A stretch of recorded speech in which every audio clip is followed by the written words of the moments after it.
telling you, every time I hear our intro, I feel like a superhero. Every time. Hello, Hey, internet. Brent. Hello, Britt. Yeah, Ron. Thank Dave's you. hiding in there somewhere. Glad to be back. It was a fun vacation, but it's always great to come home. Man, And like I was telling Jose, now I'm behind the 8 ball with my own projects, playing catch up like crazy. I don't know. You look like you were having an amazing time. I didn't think you were coming back. Man, it's always great to see family and friends that we haven't seen in a long time. All right. Right. But man, when you're staying in a condo on the beach in southern Maine, we ate so many clams, scallops, lobsters. I must have put on like 7 pounds those 2 weeks. Easy. All right. I've stayed in Maine once. So we took the kids up the coast from Pennsylvania, and we hit Rhode Island and hit a couple spots. I think we stopped in Connecticut and then stopped in New Hampshire, one of the two. And then our final destination was Maine, and we were hoping we saw the was it caution caribou signs and whatnot. Yeah. I wanted so bad to see a caribou, just one, just walk across. Northern exposure me, man. Come on, right? Didn't happen. But we stayed on it was like part of a lake, but it was like an inlet Okay. to the lake. And my kids were like, oh, let's go canoeing, let's go kayaking. So they hopped in the kayak, first time they were ever in it, and they took it to it like champs. They're like, tap, tap, tap, right? I hopped in the kayak. Oh, I can do this. I've done this before, right? No problem. Watch your dad at work. I hopped in that thing. Every time I tipped over. I'm like, this thing is possessed. It hates me. I was like, I'm done. You guys have fun. I've not been on a kayak since. I mean, it reminds me of the old labels they used to put on toys, right? Or things you had to assemble, i.e., like a 10-year-old could put it together. But yeah, you and as an adult, no way. All right, go find me a 10-year-old, please. All right. Evidently, it's 10 years and down. 10 years and younger. Hey, Dave, how you doing, buddy? Good to see you back. Good to see you back, jumping in the driver's seat of the projects you got going on. Oh, hey, well, one of the things that happened while we were gone, which like the first week after we gone, the Brother Bones campaign hit its goals. It sure did. And was successful. Right. And as of today, Joe Arnold is putting together issue number 1. Nice. And should be sending out the PDFs to everybody who supported us and signed on. They'll be getting those hopefully by the end of the week, the weekend. And into November for a second week, we'll be sending out the hard copies. So I am, I'm wound for sound. I'm That's awesome. I'm overwhelmed with the support we got. I want to thank everybody and people watching, this episode too. If you were one of those guys who helped us make that goal, thanks so much. It's exciting. It really is. And hopefully people will take to the character, will like the character, the story we whipped up. And hey, as soon as Joe gets those hard copies out, and some of them we'll be autographing ourselves personally, he's back at work on issue number 2. Nice. Yeah, I've seen, like I said, you showed me at least, art for issue 1. It's masterful. It really, like I said, the tones, I love it. It's fantastic. Yeah. So everybody's in for a treat, man. Well, thank you. I really, fingers crossed, Right. And hey, again, really grateful for that. All right. It means the world to us. So, and hey, Dave and I are getting close to wrapping up a project, which will hopefully, when all's said and done, be on its way to Antarctic Press and been done. Our new version of what you probably want to call the absolute Black Terror. That classic, public domain character with the skull bone image and the cape, and been around. Everybody and his uncle has done this guy. So I figure, what the hell? I'll take a swipe at him to see what we come up with. Okay. So right. That's what we've done. And Dave's doing such a great job on coloring it. We're having a really good time with it. That is awesome. Dave's constantly working. I don't think that dude ever sleeps. Be honest, Dave. You don't sleep. All right. Brent, how you doing? Doing pretty good, man.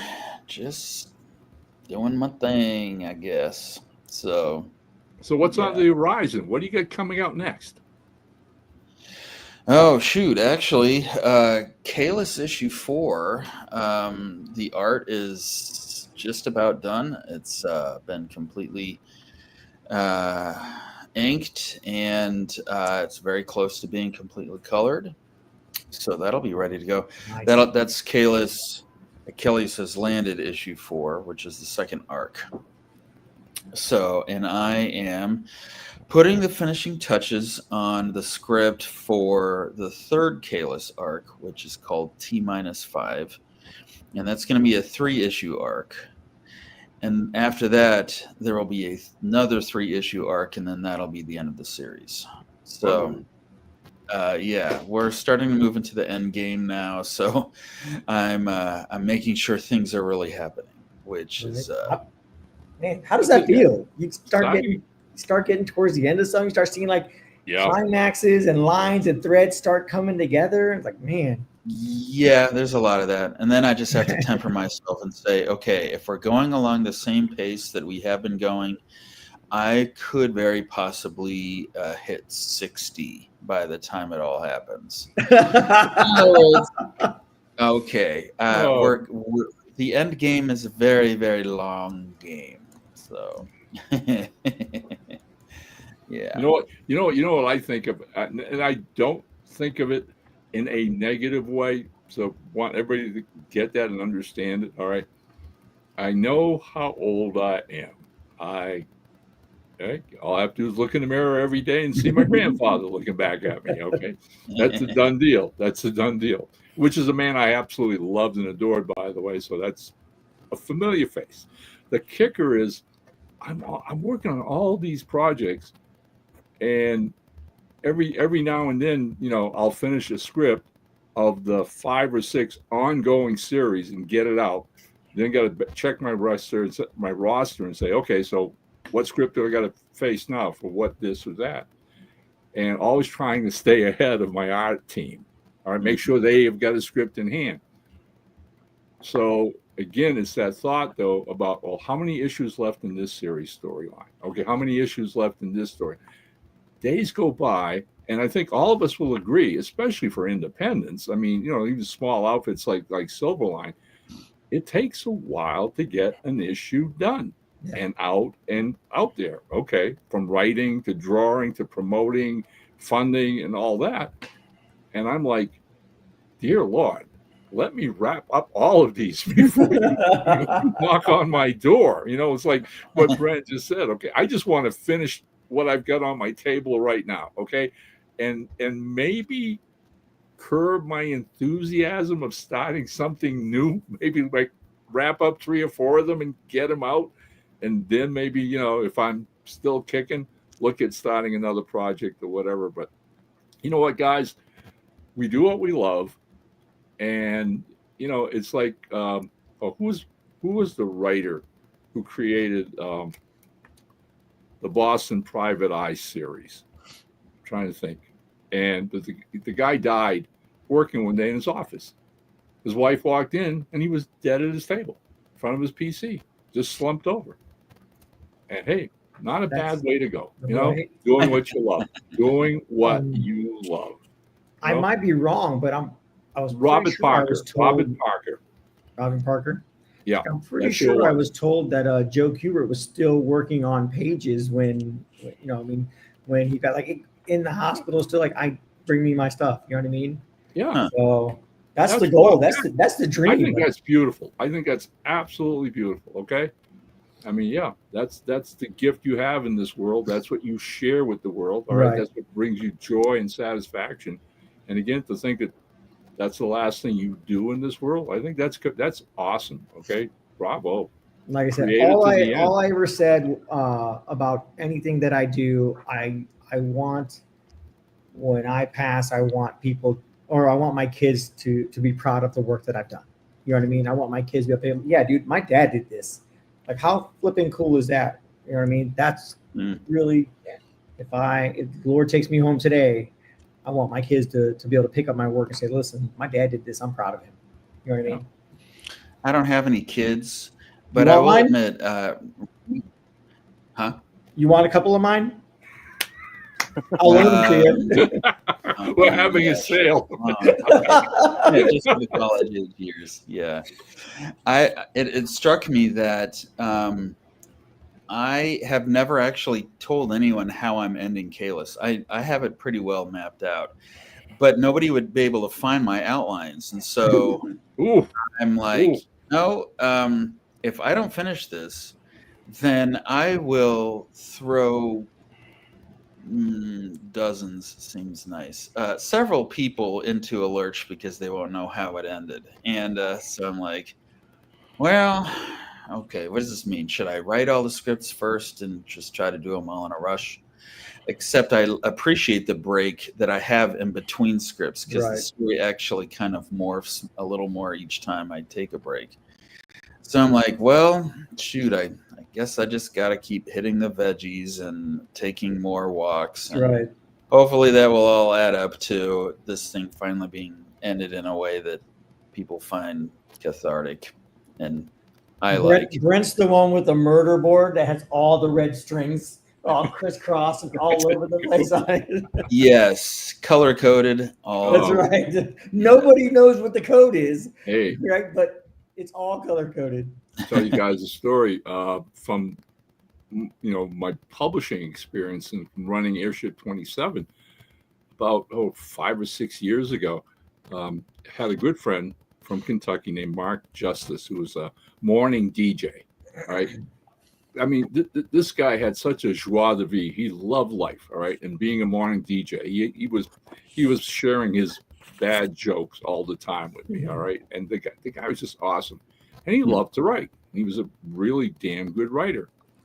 So, what happens is, out of the blue, he gets this bizarre idea to write about a character, and you're going to hear this sound, awkwardly a little familiar, but he had this idea of doing a horror version of the Lone Ranger. Okay. So the concept was there was a young half-breed Native American boy who is working in a bordello, and there's a guy from Louisiana there. And the guy's showing off this amulet to one of the girls. And the amulet, because he's an occultist, right? And the amulet brings dead things back to life. And then makes him do what he wants. So, like, there's a dead bird on the veranda. He uses the amulet. The bird is up and about, right? And he's making it fly and jump and everything else. Well, the half-breed kid thinks that's pretty cool. So while they're sleeping, him and his chanteuse, the kid sneaks into the room and steals the amulet. Now he's got the amulet. He doesn't know what he's going to do with it. Ultimately, what he does is he goes to the cemetery, right, and raises a dead sheriff that was killed by outlaws. And everything he tells the sheriff to do, as long as he's holding the amulet, the sheriff does. The zombie sheriff, okay? So that was Mark's idea. He writes this weird Western called The Dead Sheriff. And we published it. Right? It was so bizarre and so out there. All right. And of course, nobody knows that Cheveo, the half-breed, is the one controlling the dead sheriff. The thing is, the dead sheriff suddenly gets a reputation throughout the Wild West of hunting down bad guys and whatever and collecting the bounty. Well, the bounty's going to Cheveo, of course. Cheveo's always off hiding in the side, like holding the amulet and telling this zombie what to do. We published this. We had a ball publishing this, all right? It caught on with people. Everybody loved it. And then, all right, no sooner this happened than Mark basically has a stroke, a heart attack, and passes away.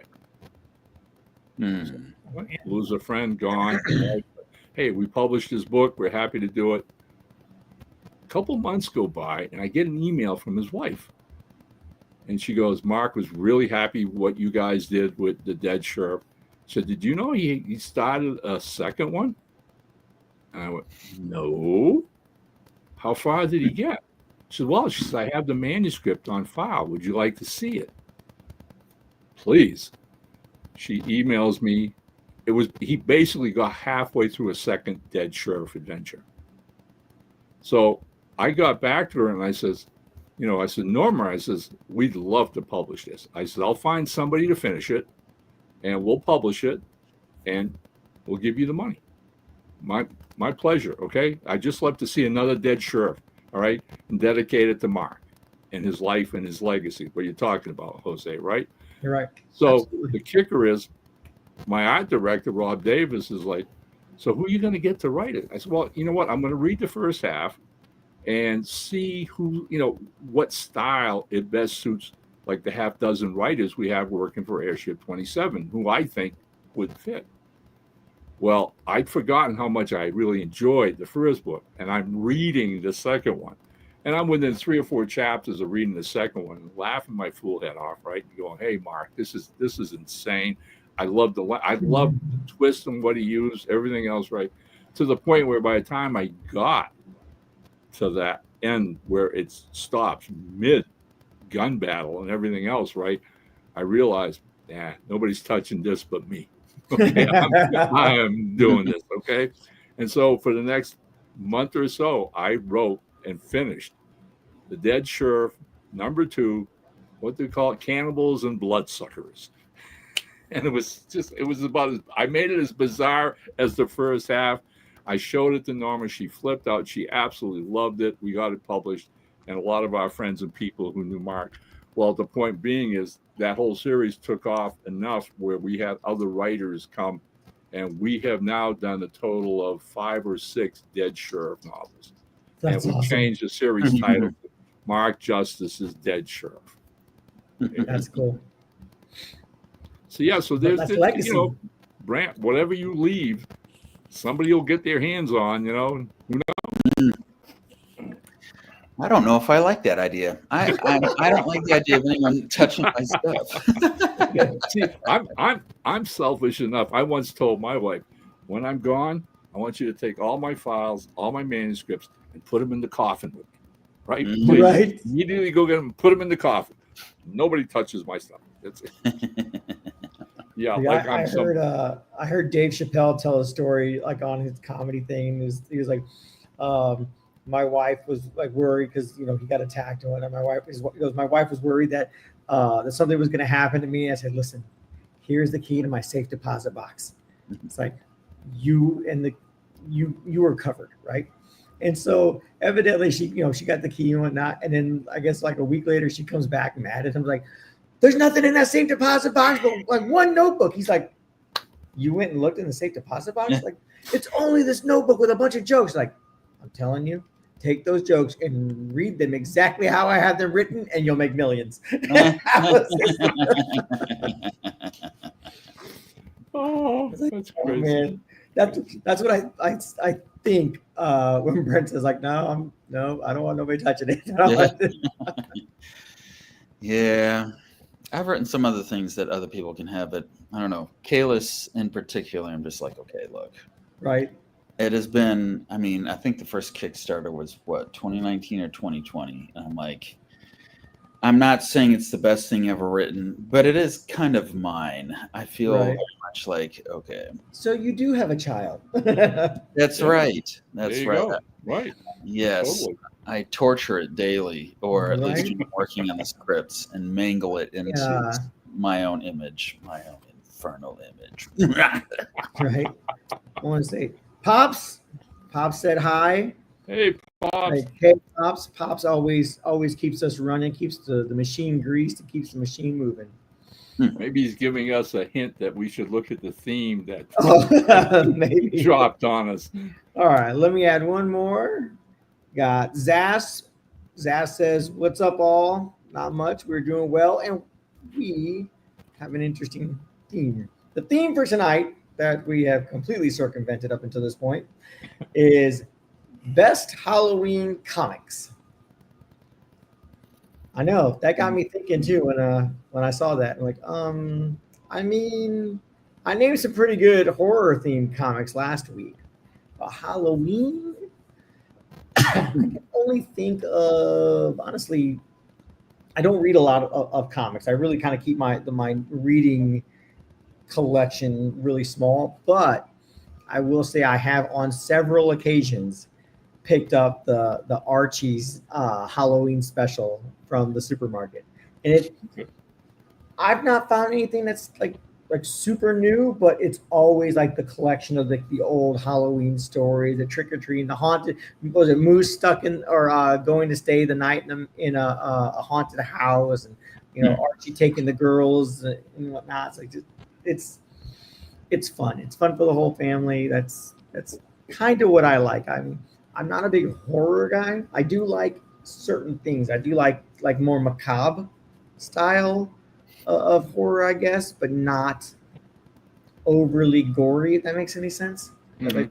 I mean, I feel that there's a difference between the two, but I do love Halloween stories. One of the ones it's a Halloween classic in my family, like movie wise. We watch Young Frankenstein the week of Halloween, which is coming up for us. It's tomorrow night. We're gonna watch Young Frankenstein and Haunted Mansion, Haunted Honeymoon. Haunted Okay. Honeymoon. Haunted, dude. Stand by. Oh, it's so great. See, Jose, you're saying it wrong. Am I? It's not Haunted Honeymoon. It's Young Frankenstein. Frankenstein, right? Frankenstein. Frankenstein. Frankenstein.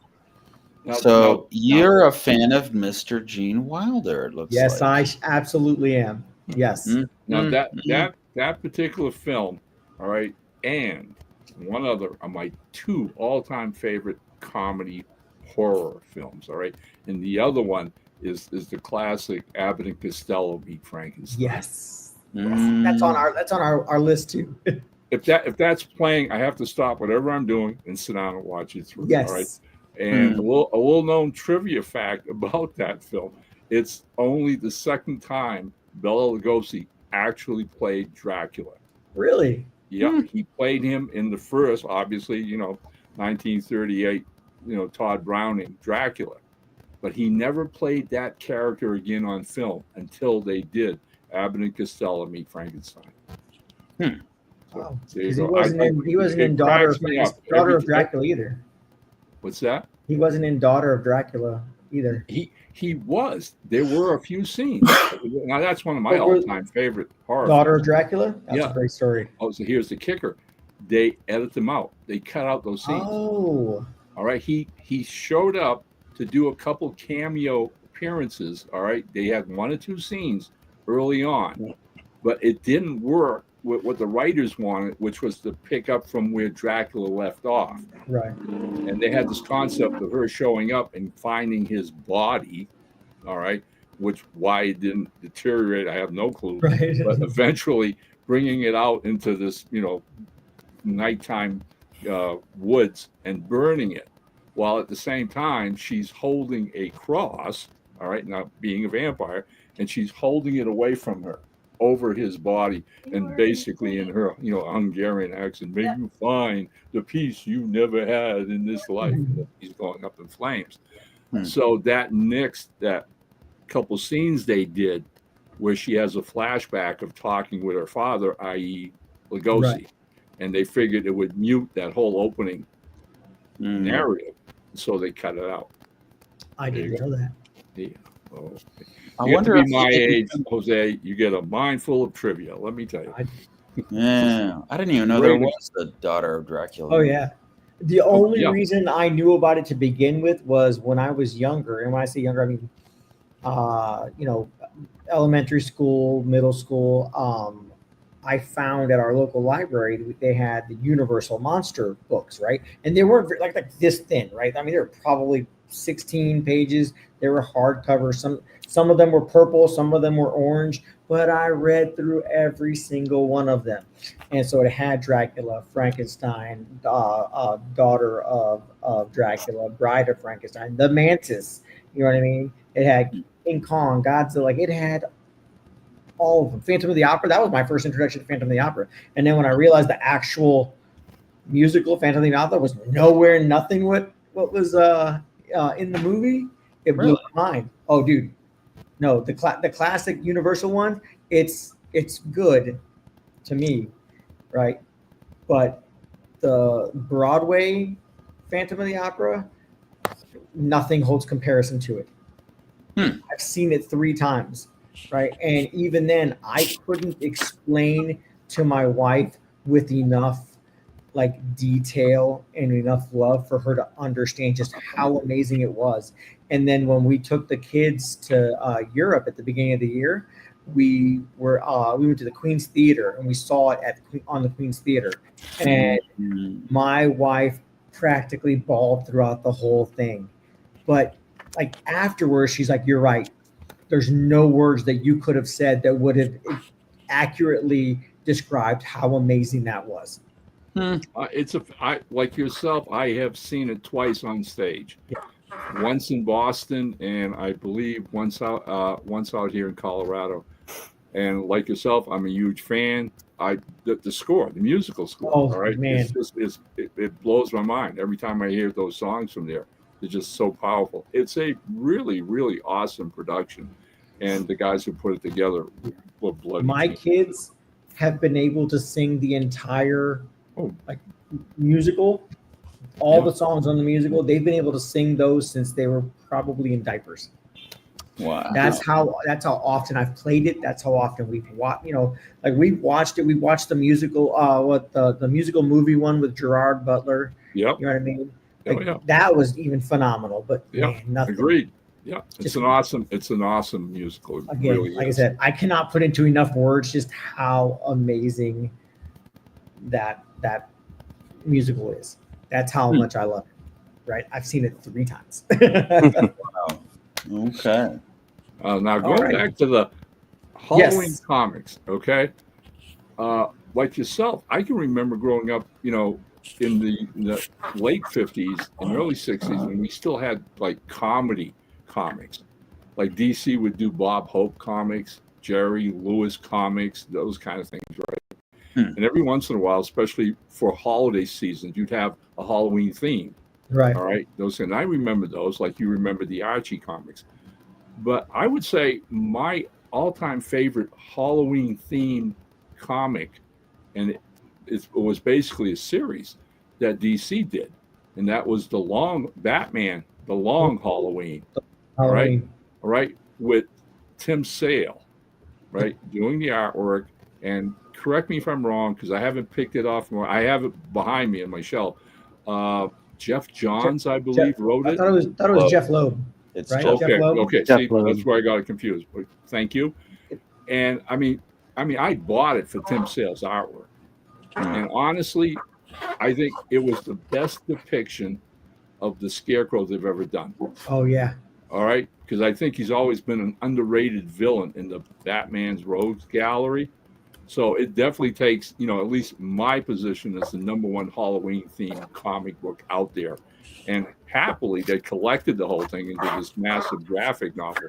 So you can still get a copy of it if you don't have it. And I would recommend that highly. Well, they just kind of re-released it, the Long Halloween, the last Halloween. So there's an example of it here. There you go. This is Oh, the yeah. 10th, That's a sweet cover. 10th issue. This is actually Adam Hughes' cover. Nice. Really nice. Yeah. So, yeah. It's ironic that you mentioned that because they've just been released, and that is the last issue 10 of 10. And I want to say that with delays and everything, it's the first issue released like over a year ago or about a year ago. So it's been most a likely long- we'll see a collection eventually. Yeah. DC is known. That's why they've kind of been, setting up their arcs in 5 or 6 issues because they make the ideal trade paperbacks. So they Yep. basically do it for everything. So I'm sure you will see that series in that. And they also republished. They did the original, all the different sub series of those in the facsimile version. So Okay. Gotcha. So before we came on, I was telling Jose, I wanted to share a little story with you about comic books and Halloween, which I don't know, I doubt any of you have ever heard of this, this is going back to the early 60s and the birth of Marvel Comics, when, people like Roy Thomas were appearing on the scene as writers, and most of the guys that we know, basically created the Marvel Empire and what it is today. But in the early 60s, when the Avengers were first coming on the scene, and DC was doing its thing as well with the Justice League of America, et cetera, there was a comic fan, an adult comic fan, who lived in Rutland, Vermont. And this guy absolutely loved two things. He loved comics and he loved Halloween. So one year, and this is the early 62, 63, somewhere's in there, right? When those other characters were all established and everybody was going crazy for comic books again. Tom somehow convinced the city council to have a Halloween parade on Halloween night, right? Then got the word out to all his friends, the schools and whatever, to make it a comic book themed Halloween parade. Okay.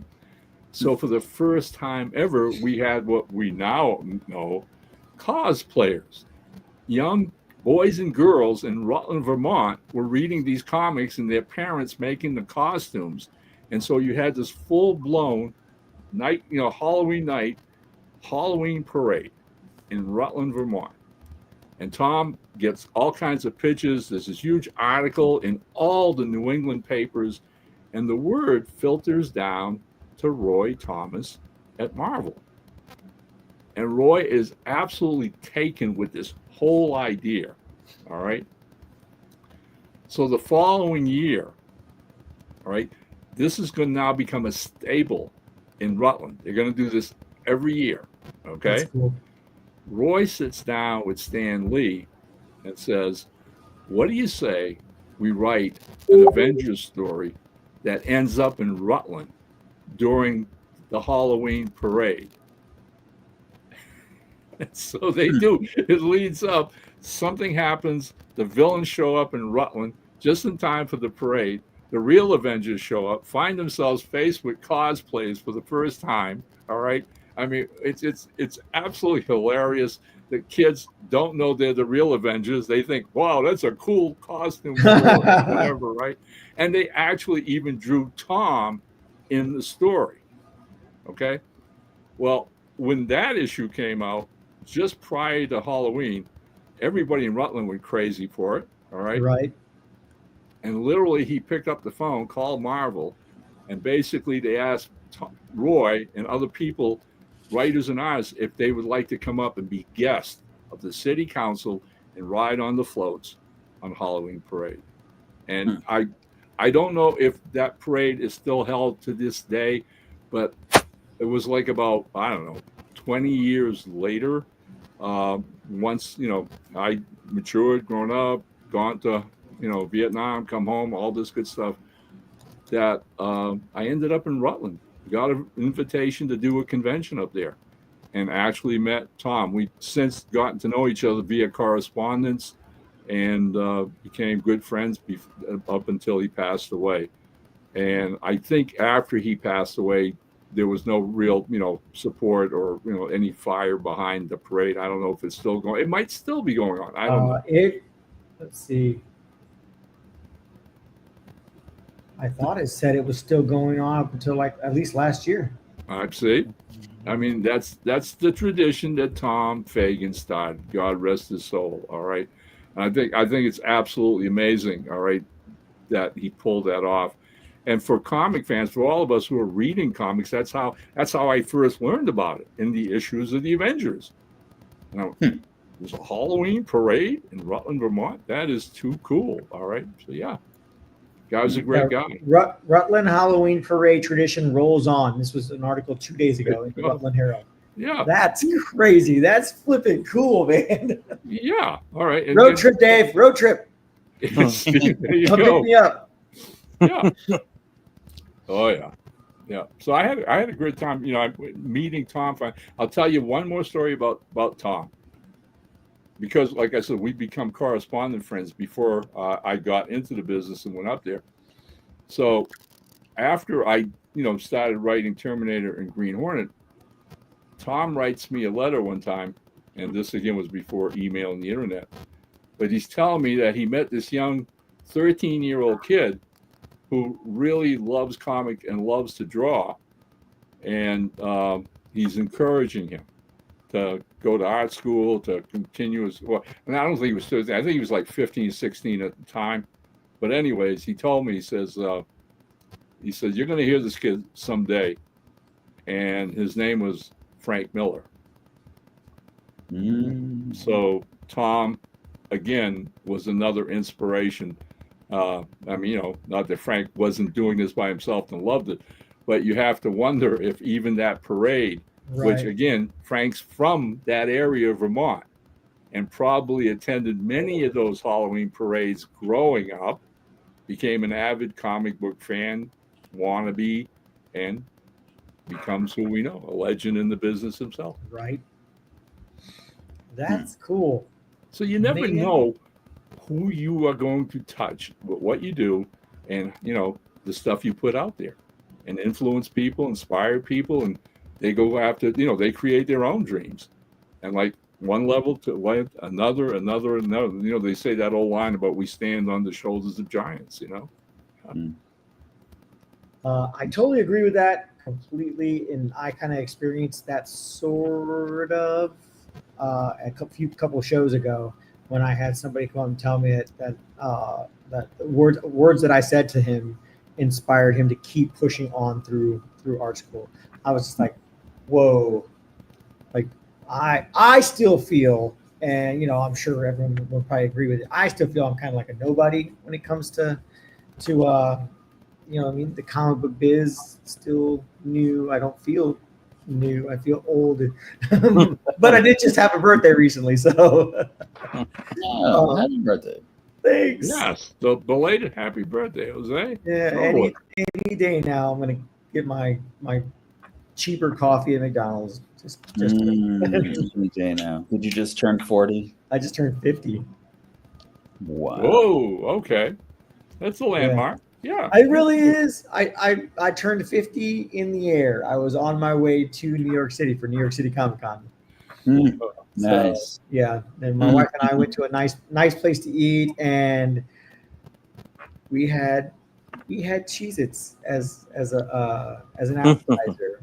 And I'm telling you, okay, my wife laughed the entire convention, the entire New York City Comic Con, every day, just laughed every time she thought about it, laughed at me. Okay, but we went to this really nice restaurant, very limited menu, prices were a little high, but it was my birthday, so right? And one of the appetizers on there was the chef's take on quote unquote Cheez-It, right? And I'm like, oh, I mean, maybe it's something a little different. Okay, maybe it's a deconstructed something or another, right? I don't know. I had like visions in my mind of Gordon Ramsay coming up with some great amazing things. Like, I've had this amazing French chef cook me for sea bass and all kinds of amazing, like 37-course meal when I was on a Disney cruise with my wife, right? So I had high expectations of what this could be. So the guy goes back, gives him our order and whatnot, comes back, oh, it'll be out in a minute, and comes back with this dish. And it's got 5 ginormous Cheez-Its. They were this big, guys. I'm not lying. This big, right? 5 of them. And I looked at them, and my wife looked at them, and she right then and there starts laughing. And she's dying. She's like face covered up, tears streaking down her face. And I'm just like, so we bought it. It's there. I'm gonna eat it. So I break a piece off and I eat it. You guys want to know what it tastes like? Yeah. A Cheez-It. Of course. So I'm sitting here eating this, and I'm not even eating happy. I'm just like, come on, man. Jesus. Where was your brain at on that one? And I was like, listen, chef's version or original version or whatever of the Cheez-It.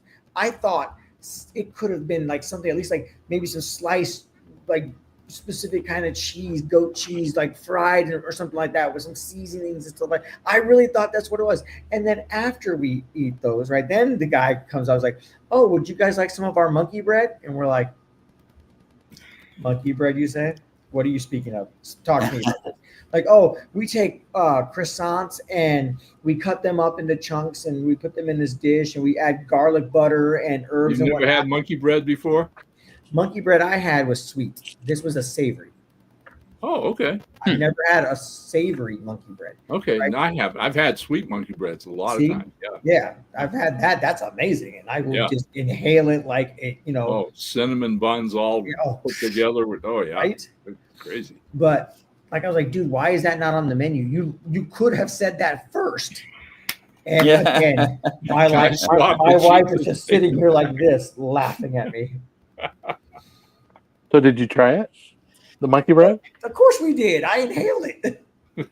It was amazing. Oh, so it was compared to good. my giant Cheez-Its. There wasn't a total Did it loss, take right? the- Oh no! There you So the dinner, the meal was amazing. We just after the fiasco with the advertiser, we got our meal. It was amazing. And then they brought her a shareable sundae, and on the plate they wrote "Happy Birthday, Jose" in chocolate.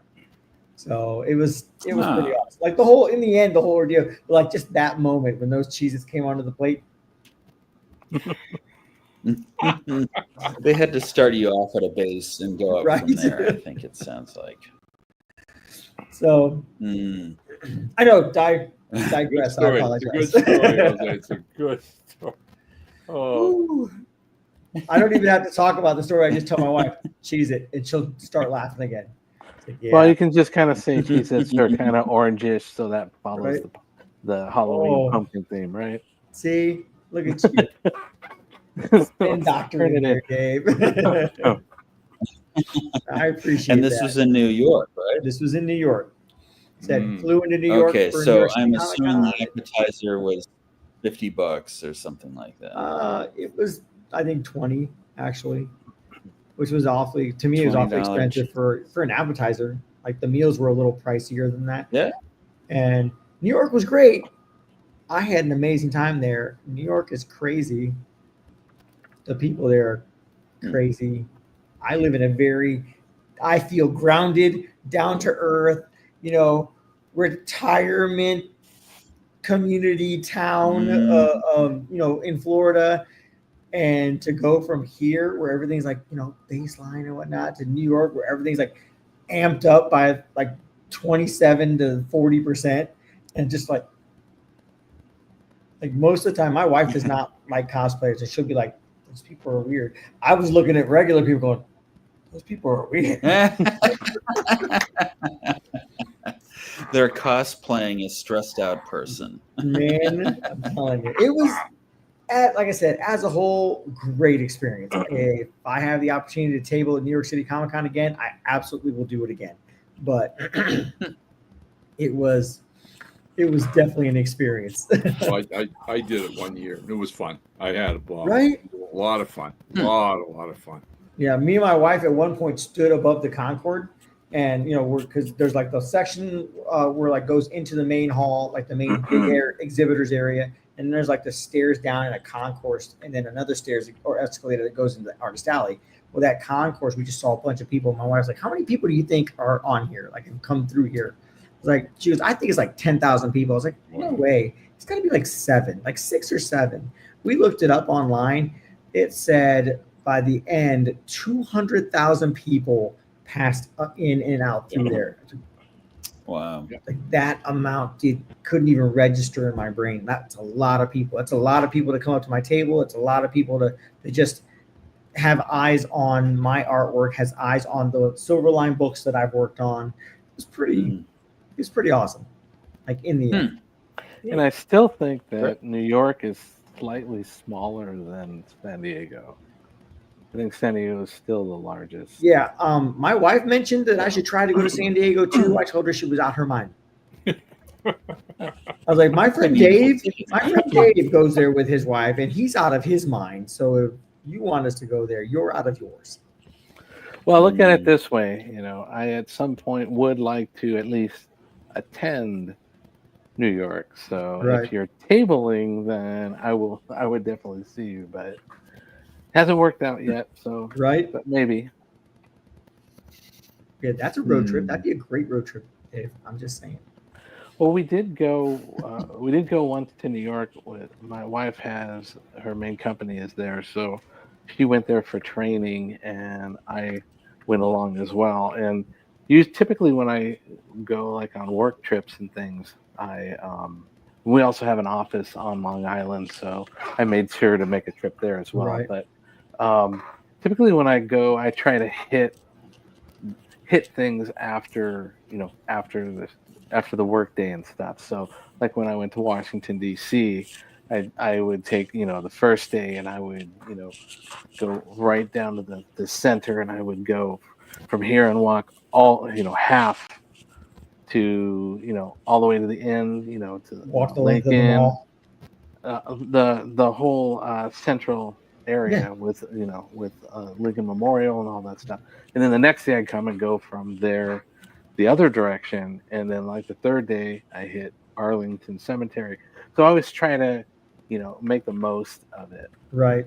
And this time I was with my wife, and we were like, okay, well, let's go. We're gonna take the ferry. We'll go by the Statue of Liberty and all that stuff. And then we get off of the ferry, and we're like, oh well, let's go and let's kind of walk around the area and see what we can do. We can always come back. We ended up walking from the Staten Island ferry back to our hotel room, which was right next to the Empire State Building. Oh dang. We walked my foot That's all the way down there. Yeah, that was dude. that was a huge haul. So, but Wow. yeah, it was great thing. It's really fun to see the hustle and bustle and everything that's going on and the whole mentality. I'm here. I'm Southern California. I'm right outside the valley, y'all. And like gnarly, dude. I And was just about to say that. and so you go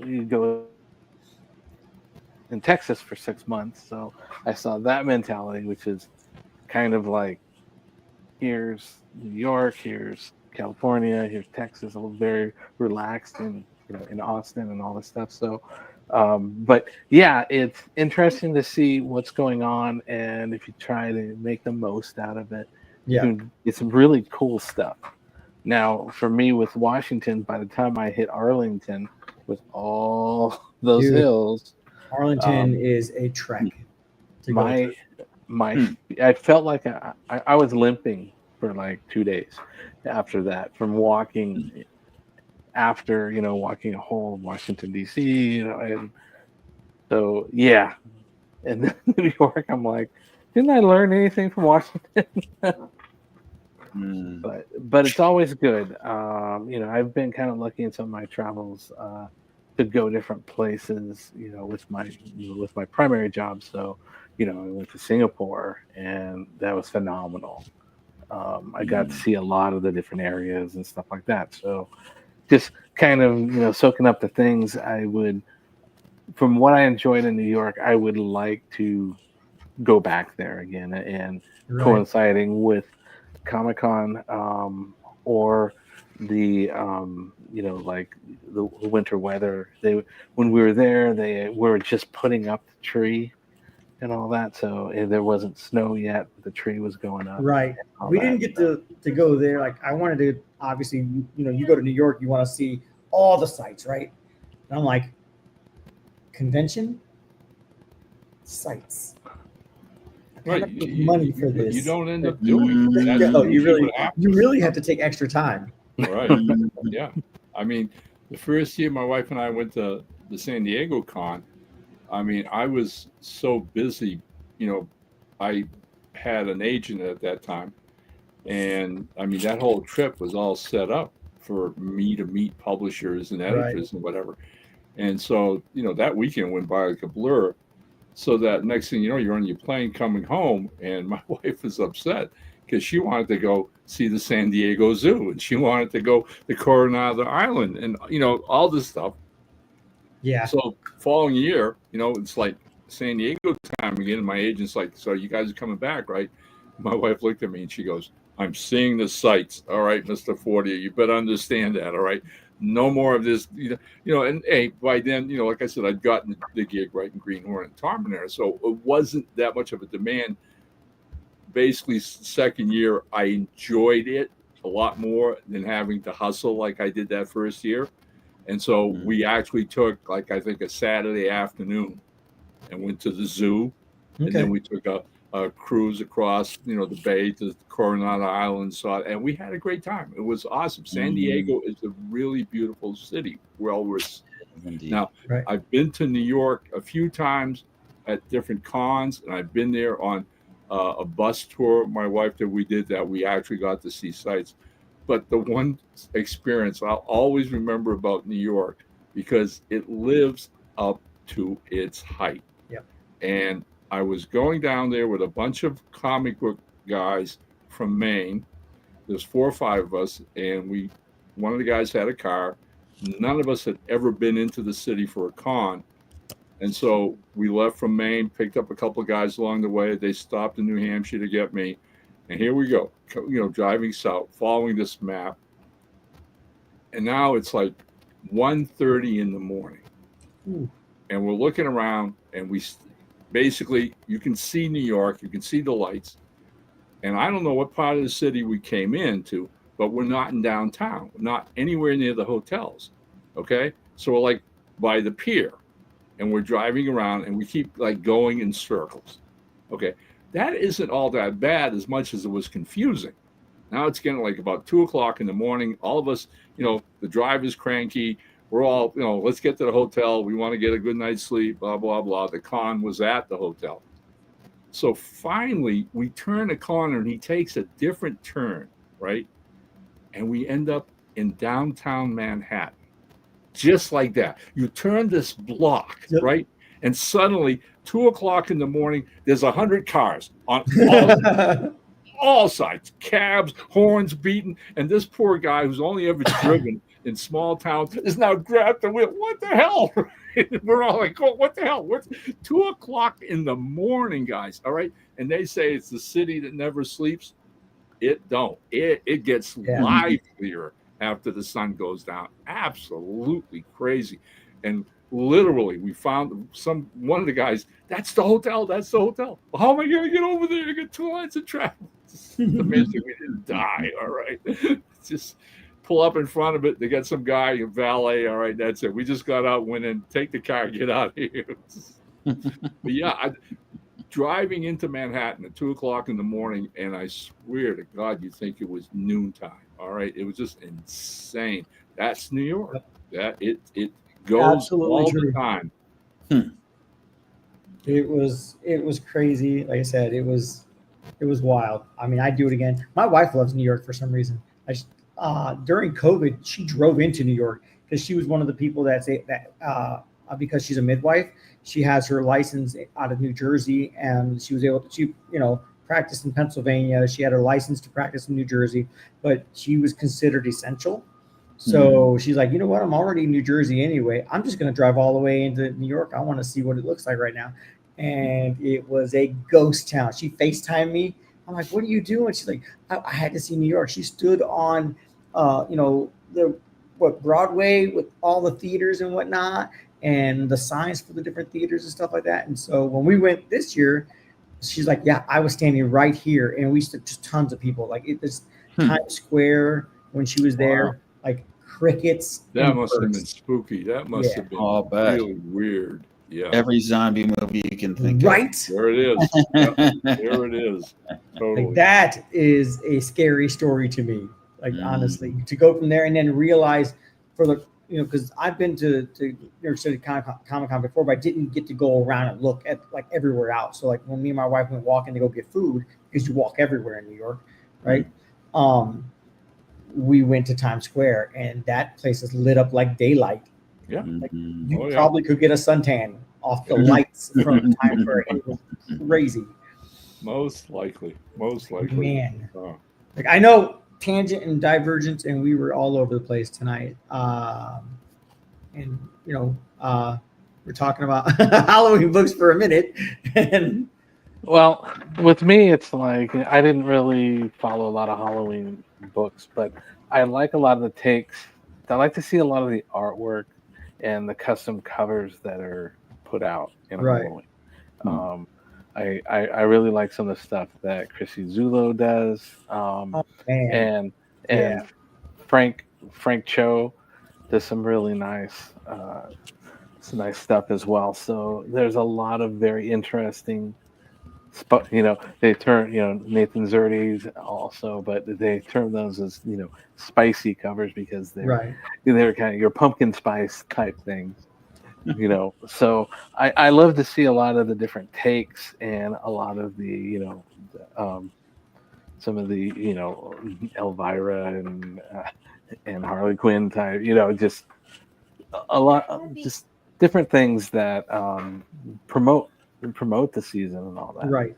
Not But, just like you said, not just the horror of it, not just like the scary spooky ookies, but definitely, like I said, that's why I like the Archie Halloween. You know what I mean? Because it's fun. Like it's stories as a little kid. You know what I mean? Stories as a teenager and whatnot. These are things that we would do.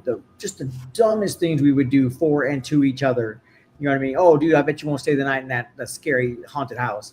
You know what I mean? Stuff like that. Like, oh, I bet you won't go trick or treating, down this road where, like, the old story of, the madman in the truck and whatnot. Just, don't drive down this road because if you look at this tree, it looks like there's a hanging person hanging from the tree. Like, just crazy stuff like that. These crazy, like, urban legends. And that last one, by the way, that's from my hometown. Nice. One of these days, I'm going to add that in the book, I swear. But, Well, talking about the subject, our mutual buddy and colleague, Mike Belcher, who does his Man in the Mask series, which is absolutely phenomenal. And if anybody listening that hasn't picked it up yet, please do. It's like one of the best independent comics on the market today.